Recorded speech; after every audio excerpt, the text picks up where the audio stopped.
Howdy, and welcome to LeeReads, where I talk about the books I've been reading and enjoying lately.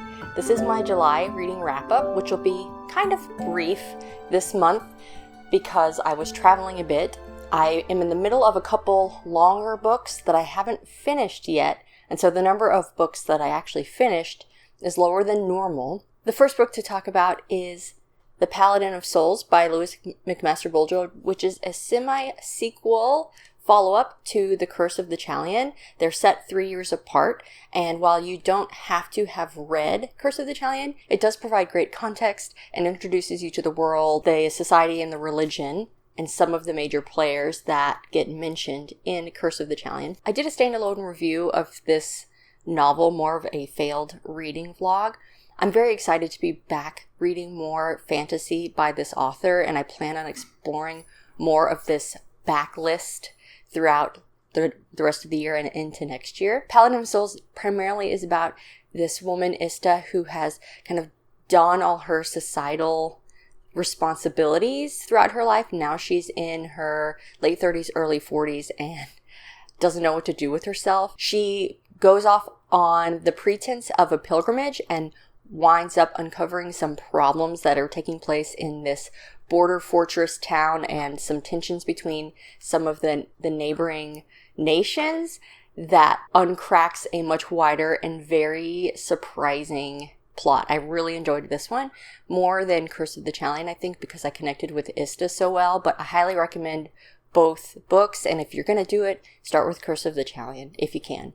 The next book that I read was Atmosphere, sort of a whirlwind read. It's one of those I picked up in one of the shops at the airport, and because my travel that day was so long, I wound up finishing it all on that outward journey. This was my first novel by Taylor Jenkins Reid, who writes contemporary fiction. Atmosphere follows the story of an astronaut and the group of people that she trained with back in the 1980s as they got onboarded onto the shuttle program. At the present day, in the 80s, a horrible event has just happened on this mission, and the main character is trying to help solve this problem. Meanwhile, it's flashing back to stories of how she became an astronaut, her training, and her relationships with these people. It's really a relationship-heavy story. Speaks to some quite emotional things, especially the feelings of, wanting to prove yourself as a woman in a field that's before that been dominated, perhaps unfairly by men, and also exploring the nature of these relationships and what will change after these experiences. The last is an anticipated fantasy romantasy that I've been looking forward to for months, The Irresistible Urge to Fall for Your Enemy by Bridget Knightley.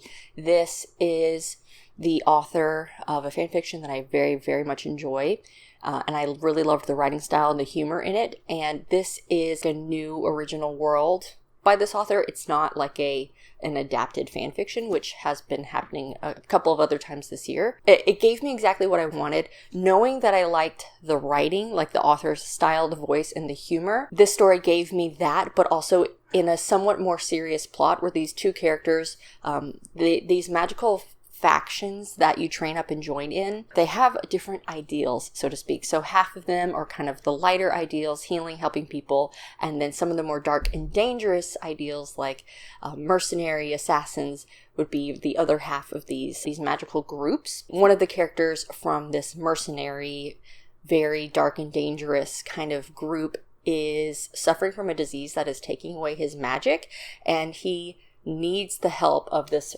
healer who is like preeminent in this and trying to solve this problem, but she doesn't want to work with a person from his group because their ideals are so different. He basically has to compel her, or technically her boss, to take him on. Like, essentially, I will pay for the funding of all this other work that you want to do if this healer helps me. And in the meantime, there is this disease that is affecting children, spreading through what is like an alternative England that the healer is more interested in solving.